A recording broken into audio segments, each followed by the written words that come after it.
At the end of the 18th century, the Pearl of the Orient would rise into power to annihilate foreign footprints in its soil. Bloodshed from martyrdom, exemplified and driven by the desires to alleviate the country's condition from tyranny and prolonged suppression, would eventually give birth to a renewed concept of a unifying and indubitable strength of the masses. The birth of nationalism.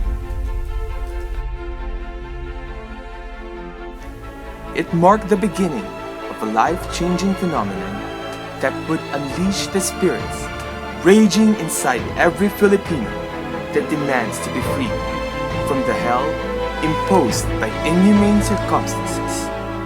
As aspirations slowly obliterated, hopes of the people deteriorated, and dreams began to vanish, a drop of blood in the cups of their common goals would pave the way for the emergence of their freedom.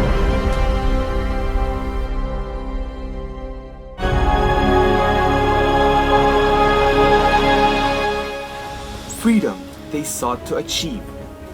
Freedom from the cuffs of pain and anger. Freedom for themselves to achieve light amidst the darkness of injustice and oppression. Cries all over the nation would be heard. Screams from every single person would shock the world. The long-term fight for justice and equality would dictate the fate of the country. But the willingness to die under the scorching heat of the sun and the silence of dawn would defy the Filipinos' never-ending passion to defend their fatherland at all cost.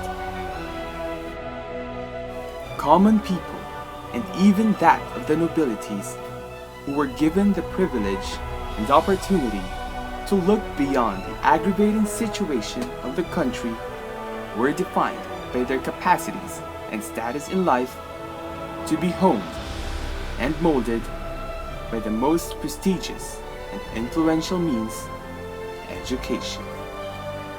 Education became the root of their admirations. It served as a power from within, encompassed by wisdom, which would destroy the barriers held strong by those in position, and the one who shared the toughest foundations amongst all, enough to wield a competitive knowledge which would transpire the reality of being the breeding ground of aspiring national leaders, is none other than the Royal and Pontifical University of Santo Tomas. UST played a very important role in terms of, it's the first Catholic university. In other words, it plays an important role in the shaping of the minds of Filipinos. You will notice that the national heroes that we have, many of the heroes that we have came from UST. You might say that it's the only prestigious school during those times, no? But it played a very important role in that. Well, whatever heroes we have, it came from, they all come from the University of Santo Tomas. And so, even in the novels of Rizal, you find out that one of the setting in the novels of Rizal was in the University of Santo Tomas, no? Class of physics, for example. Okay. So we cannot deny the role of the university during those times. No?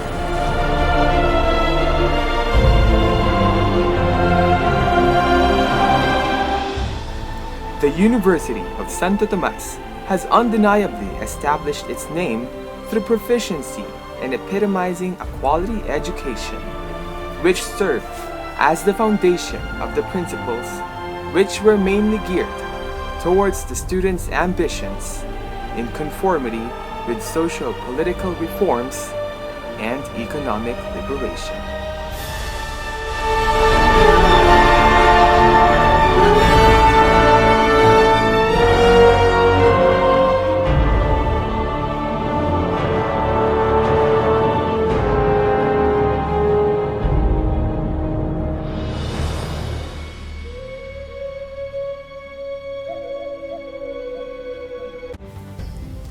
The University of Santo Tomas was established when the Spanish friars arrived, creating an immense change in the lives of every Indian. Its foundation was initiated by Bishop Miguel de Benavides, OP, the third Archbishop of Manila, for the inauguration of a seminary college granted by Philip III of Spain in preparation for the priesthood of young men. Their mission was to spread Catholicism across the nation. The university was first called Colegio de Nuestra Señora del Santísimo Rosario and was first located in the walled city of Intramuros. It was later renamed Colegio de Santo Tomas in memory of the headmost Dominican theologian, Saint Thomas Aquinas.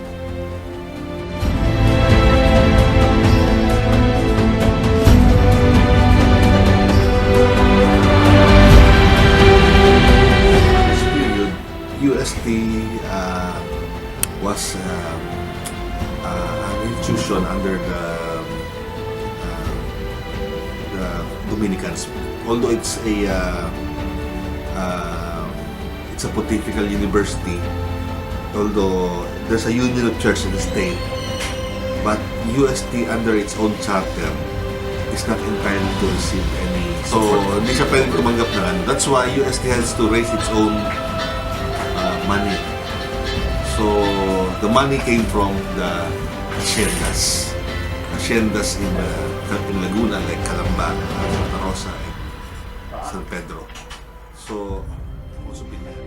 Sa tingin ng UST, yung mga estudyante niya, mga lalaki, kasi nung panahon na yun, merong restriction sa pagpasok ng mga kababaihan sa loob ng paaralan.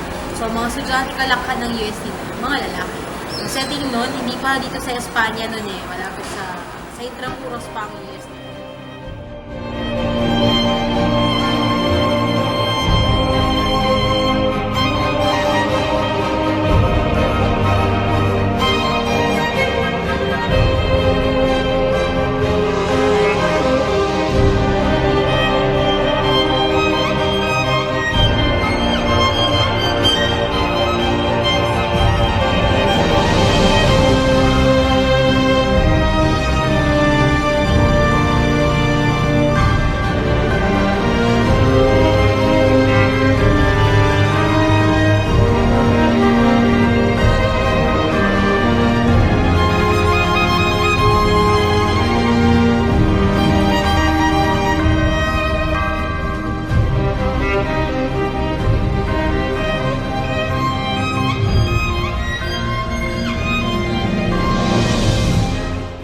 Despite the fact that Intramuros has been a center of innovation and gradual change, traces from the past and remnants from the memories instilled in the walls would still justify the inevitable fact that Intramuros has once held a historical landmark, the University of Santo Tomas.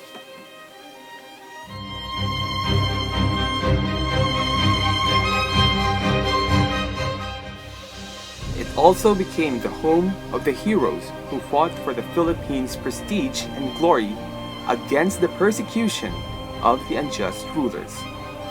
Jose Burgos, Mariano Gomez, and Jacinto Zamora, the Gomburza martyrs, were allegedly accused of mutiny by Spanish colonial authorities.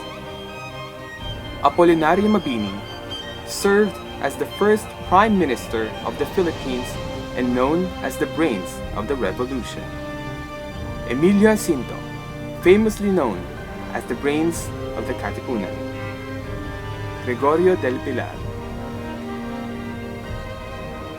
former President of the Commonwealth Government, Manuel L. Quezon, and the noble national hero of the Philippines, Jose Rizal. Then we had a greater role, I would assume, in the sense that we were the breeding ground of the nation's leaders. Remember, if you're the only university in the country, everybody goes through you. Especially during the Spanish period, was the only education institution tasked with higher education. So its role with in Philippine history is very important because these were heroes like Mabini, Rizal, Marcel Del Pilar, they all studied here.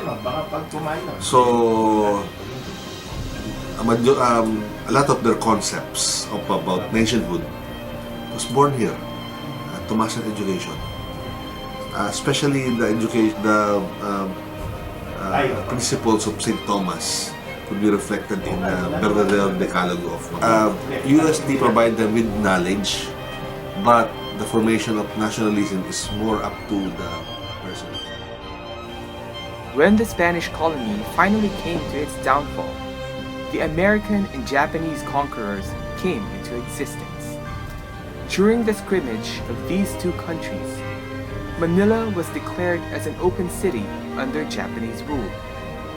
The University of Santo Tomas remained passive, despite the fast approaching downfall of its motherland due to the immense power manifested by their military scrutiny. However, contrary to its essence as an educational institution, UST became the host of internment camps for war captives. Helpless to reject such idea, it witnessed the unjust, unlawful, and unequal imposition of policies concerning the benefit of the people at large.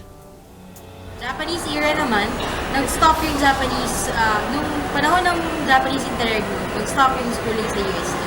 Naging, dito tumira yung mga Amerikano, tapos ito yung naging camp ng mga soldiers. The American occupation, well, practically, the American time was peaceful in the sense that we didn't go to a war really with the Americans. We tried to repel them from getting the control from Spain, but it did not flourish.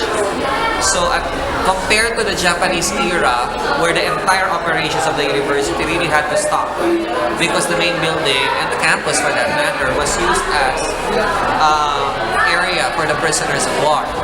Now, in terms of the way the academics were handled, not much changed between the Spanish and the American eras. The fathers were still very much in control until now. But one thing I guess that would remain, that would prove to be salient is of course the medium of instruction. In the Spanish era, we used Spanish alongside Tagalog, well, very few Tagalog. By the time we were under the Americans, we had to shift the medium of instruction to English. So you see in the 1910s, even 1920s, the slowly changing times. And by the time the Americans came in, UST was no longer the only university in the country. Because for the Spanish era, UST was the only university, apart from the old one from the Jesuits in Cebu. Okay? But the Jesuits were expelled. That had to close also. That other school in Cebu, I forgot the name, but it's now the USC, University of San Carlos. They're contesting with their own year, which is true. But there's a discontinuity in their existence.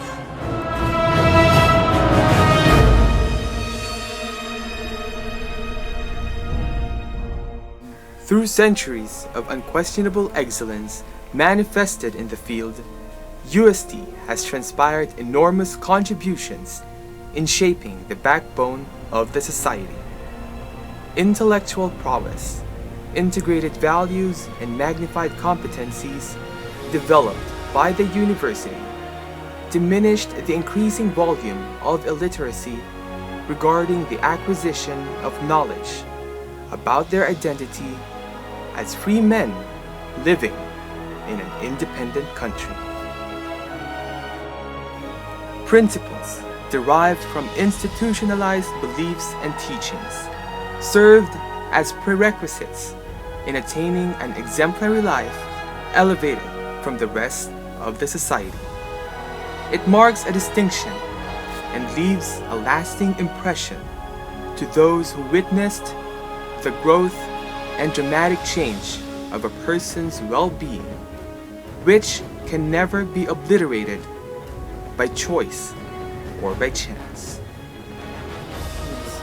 incorporated in its mission, vision, and core values is the underlying fact that it deeply revolves around the notion of patriotism and nationalism, which were dictated by its history as it led our heroes towards triumph amidst impossibilities.